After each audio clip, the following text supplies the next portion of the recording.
Hello दोस्तों। आज मैं आपको एक ऐसी किताब की समरी के बारे में बताने वाला हूँ जिसको सुनकर आपकी ज़िंदगी बदल जाएगी।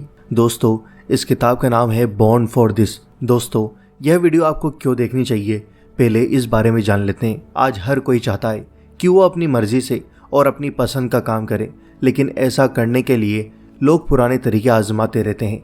उन्हें लगता है कि करियर का रास्ता एकदम सीधा होता है और उसी रास्ते पर डट कर चलने से सफलता मिलती है। इस किताब में हमको बताया गया है कि आप किस तरह अपनी मनपसंद नौकरी ढूंढकर अपनी ज़िंदगी को संवार सकते हैं, अपनी ज़िंदगी में चार चांद लगा सकते हैं और खुश रह सकते हैं। कई बार ऐसा भी होता है कि हम तय नहीं कर पाते कि हमें असल में करना क्या है और हम हमेशा कन्फ्यूज़न में ही रहते हैं। ये किताब आपको ऐसी परेशानियों से निकलने का रास्ता बताती है। तो दोस्तों, इस वीडियो को पूरा ज़रूर देखना और इस वीडियो को लाइक और अपने दोस्तों के साथ ज़रूर शेयर करना। इस वीडियो की मदद से आप अपनी इनकम को बढ़ाने के कई रास्ते पा सकते हैं। इसमें हमने आपको बताया है कि आप किस तरह अपनी क्रिएटिविटी का इस्तेमाल करके अपने लिए खुद एक नौकरी बना सकते हैं, किस तरह आप अपनी मनपसंद नौकरी ढूंढ सकते हैं। बार बार काम बदलने में कोई बुराई क्यों नहीं है और पार्ट टाइम में आप अपना व्यापार कैसे शुरू कर सकते हैं। तो आइए दोस्तों जानते हैं। फर्स्ट, अपनी पसंद को अच्छे से पहचानो। ऐसा ज़रूरी नहीं है कि आपको आपकी मनचाही नौकरी के बारे में पूरी तरह से मालूम हो। कई बार ऐसा होता है कि हमें खुद ठीक से नहीं पता होता कि हमें क्या चाहिए। कैरियर के रास्ते इतने भी सीधे नहीं होते। इसके लिए आपको सबसे पहले ये जानना होगा कि आप किस तरह की नौकरी करना चाहते हैं। आपको बहुत सारे ऐसे लोग मिलेंगे जो आपसे कहेंगे कि ज़िंदगी सिर्फ एक बार ही मौका देती है। कुछ नौकरियों के लिए ये बात सच भी है, लेकिन ऐसा बिल्कुल भी नहीं है कि अगर आपने वो मौका गंवा दिया तो आपकी ज़िंदगी में अब कोई रास्ता नहीं है। ज़िंदगी आपको हमेशा नए मौके देती रहेगी। आपके लिए हमेशा दूसरे और नए रास्ते खुले रहेंगे। मान लीजिए कि आपको सर्कस में काम करना पसंद है, तो आप जाकर सर्कस में काम करने लगते हैं, लेकिन कुछ दिन काम करने के बाद आपको लगता है कि आपको सर्कस पसंद नहीं आ रहा, तो आप सर्कस का काम छोड़कर सर्कस के टिकट ऑफिस में काम करने लगते हैं। ये काम भी आपको कुछ दिन बाद बोरिंग लगने लगता है। अब आप टिकट ऑफिस का भी काम छोड़ देते हैं और कहीं और काम ढूंढने के लिए निकल जाते हैं। एक दिन आप रास्ते में सर्कस टी शर्ट देखते हैं और आपको तुरंत एहसास होता है कि आप टी शर्ट बनाएंगे।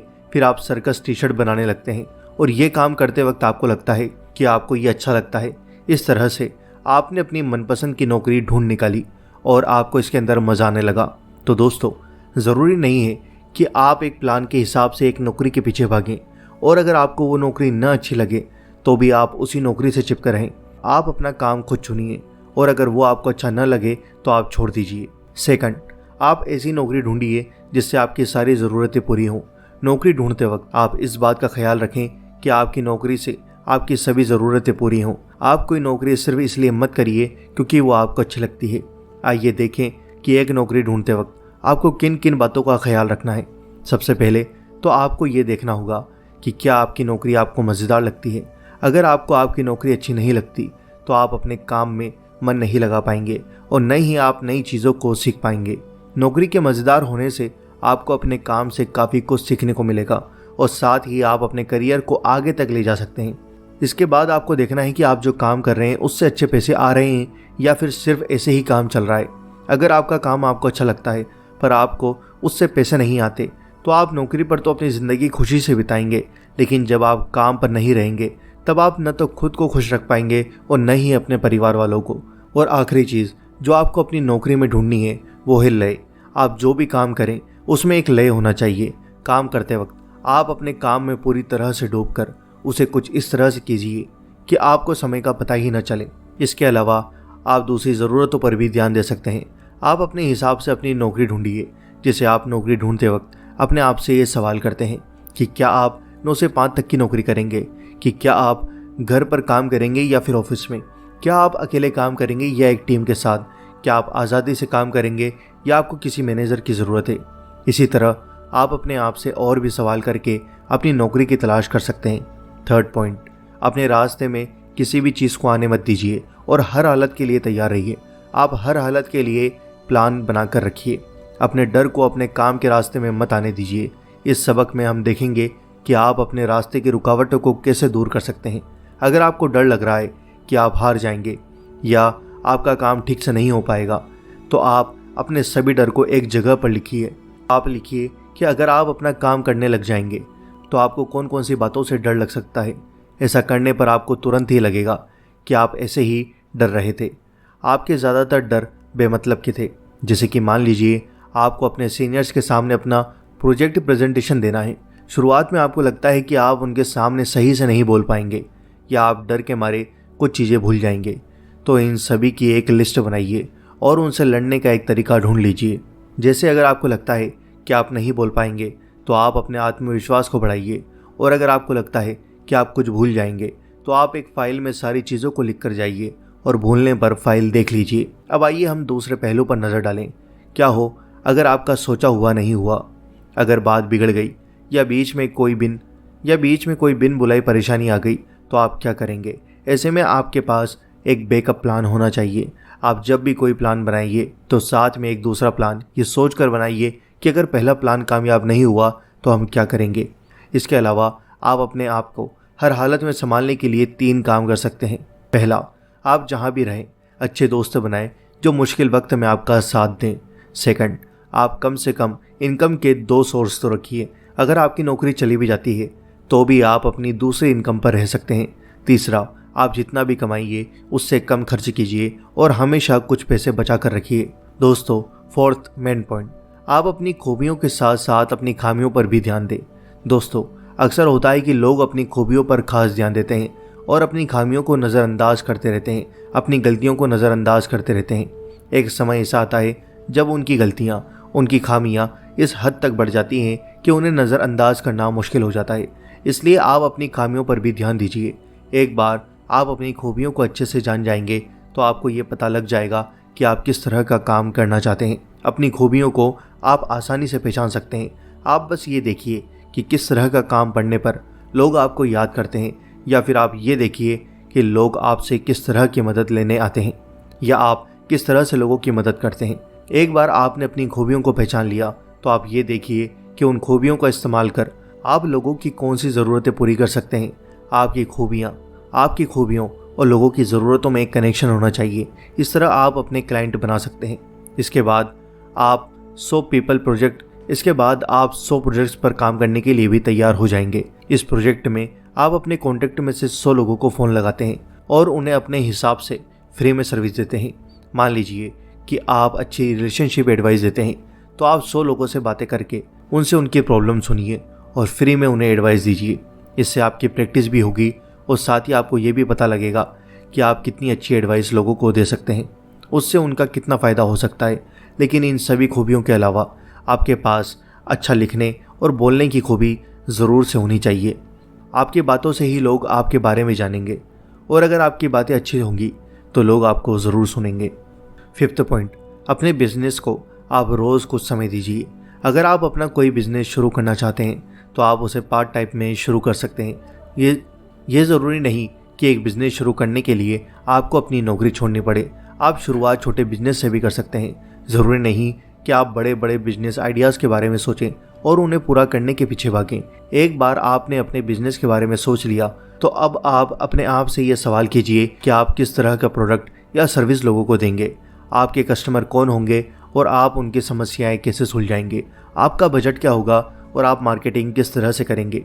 दोस्तों, आप अपने बिजनेस को रोज़ कुछ समय दें और कुछ टाइम ज़रूर निकालें और रोज़ अपने बिजनेस को एक कदम आगे लेकर जाएं। धीरे धीरे आप अपने बिजनेस को बढ़ा सकते हैं और उससे भी अच्छे पैसे कमा सकते हैं। अब अगर आपको नौकरी छोड़नी हो तो आप छोड़ सकते हैं या फिर अपनी जॉब और बिजनेस दोनों ही देख सकते हैं। अगर आपका बिजनेस ज़्यादा अच्छा चल जाए तो आप अपने बिजनेस पर ही पूरा फोकस लगा दें और नौकरी को छोड़ दें और उस बिजनेस से और बिजनेस आगे तैयार करें। दोस्तों, 6 पॉइंट, नौकरी न मिलने पर भी आपके पास हमेशा दूसरे रास्ते होंगे। क्या हुआ अगर सारे तरीके अपनाने के बाद भी आपको नौकरी नहीं मिलती है? कभी कभी ऐसा होता है कि आप कितनी भी मेहनत कर लें लेकिन आपको नौकरी नहीं मिलती। आपकी मनपसंद नौकरी कोई दूसरा ले जाता है जो आपसे बेहतर है। ऐसे में आप खुद अपने लिए एक नौकरी बनाइए। आप अपनी कला को अपनी नौकरी बना सकते हैं, अपनी स्किल को अपनी नौकरी बना सकते हैं। आप अपनी क्रिएटिविटी इस्तेमाल कर लोगों तक पहुंच सकते हैं और उन्हें सर्विस दे सकते हैं। मान लीजिए आप अच्छा फर्नीचर या घर को सजाने के लिए अच्छी चीज़ें बनाते हैं लेकिन आप सारा काम अपने घर में करते रहते हैं और किसी को भी आपके काम के बारे में पता नहीं है। ऐसे में आपका काम कितना भी अच्छा क्यों ना हो, लोग आपके प्रोडक्ट या सर्विस को नहीं खरीदेंगे। इसके लिए आपको सबसे पहले अपने ग्राहक बनाने होंगे। आपको लोगों को अपनी कला और काम के बारे में बताना होगा और ऐसा करने के लिए आपको दुनिया के सामने आना होगा। आप अपने आप को प्रसिद्ध करने के लिए किसी भी सोशल नेटवर्क का इस्तेमाल कर सकते हैं। इसके अलावा आप खुद जाकर अपना विज्ञापन दे सकते हैं। सभी बातों को सोच समझ लेने के बाद आपको एक आखिरी चीज़ के बारे में सोचना होगा। आप एक तरीका ढूंढें जिससे कि लोग आपको आपकी सर्विस के लिए पैसे दे सकें। 7th पॉइंट, आप सिर्फ एक ही काम करने के लिए पैदा नहीं हुए। दोस्तों, क्या आपको याद है कि आपने एक ऐसे पेपर पर साइन किया था जिसमें यह लिखा था कि एक काम चुन लेने के बाद आपको सारी ज़िंदगी वही काम करना है। आपको नहीं याद होगा क्योंकि आपने कभी ऐसा करा ही नहीं है। इसका मतलब यह है कि इसमें कोई बुराई नहीं है अगर आप बार बार काम बदलना चाहें या हमेशा अपने काम से उब जाएं। जैसे कि पहले ही कहा गया कि आपके पास हमेशा की दूसरे और पहले से अच्छे रास्ते होंगे, और अगर आपको 2 कामों में दिलचस्पी है तो आप वो भी कर सकते हैं। ज़रूरी नहीं कि आप साल में एक ही काम करें। आप साल के एक महीने में कोई काम कर सकते हैं और किसी दूसरे महीने में कोई दूसरा काम कर सकते हैं। मान लीजिए कि आपका शौक़ है आप लोगों को अच्छे कामों में लगाने और उन्हें अपना काम अच्छे से और मेहनत से करने के लिए मोटिवेट करेंगे। अब आप चाहते हैं कि आप बच्चों को भी मोटिवेट करें और बड़ों को भी, तो इसके लिए आप एक स्कूल टीचर बन सकते हैं। आप स्कूल टाइम के हिसाब से बच्चों को पढ़ाइए और जब छुट्टियां चल रही हों तो आप सेमिनार में बड़ों को मोटिवेट कीजिए। एक आज़ाद ज़िंदगी वो होती है जिसमें आपको चुनने की आज़ादी हो। आप जो चाहें वो कर सकते हैं। 2 काम एक साथ करना सुनने में थोड़ा मुश्किल लगता है, पर आप एक अच्छा शेड्यूल बनाकर दोनों कामों को संभाल सकते हैं। कुल मिलाकर बात यह है कि अपने हिसाब से अपना करियर चुनना एक सीधा और आसान रास्ता नहीं है।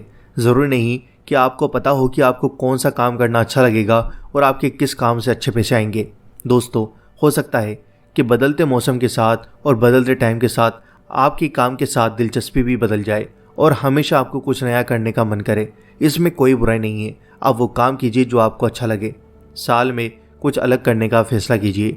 जब भी एक नया साल आए तो आप साल के पहले दिन ये फैसला कीजिए कि आप इस साल इस काम में एक बार सभी नियमों को तोड़कर कुछ अलग करने की कोशिश करेंगे। ज़रूर नहीं है कि आप ऐसा पैसा कमाने के लिए ही करें। ऐसा करने से आप अलग अलग लोगों से मिलेंगे और आपको अलग अलग एक्सपीरियंस होगा। दोस्तों, यह वीडियो उन लोगों के लिए बहुत ही ज़्यादा इम्पोर्टेंट थी जो लोग जॉब ढूंढ रहे हैं और जिन लोगों के पास स्किल्स है फिर भी वो फ्री बैठकर किसी नौकरी की तलाश में।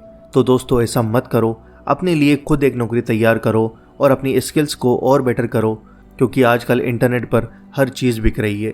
तो आप भी अपनी स्किल्स बेचकर बहुत सा पैसा कमा सकते हो। तो दोस्तों, मैं उम्मीद करता हूँ कि आपको यह वीडियो पसंद आई होगी। इस वीडियो को लाइक करो और इस वीडियो को अपने स्टूडेंट्स के साथ में, अगर पेरेंट्स देख रहे हैं तो अपने बच्चों के साथ में और अपने दोस्तों के साथ में इस वीडियो को ज़रूर शेयर करो। और चैनल पर नए हो तो सब्सक्राइब करके बेल आइकन ज़रूर दबा दो, क्योंकि हमें आपके सपोर्ट की बहुत ज़रूरत है। Thanks for watching.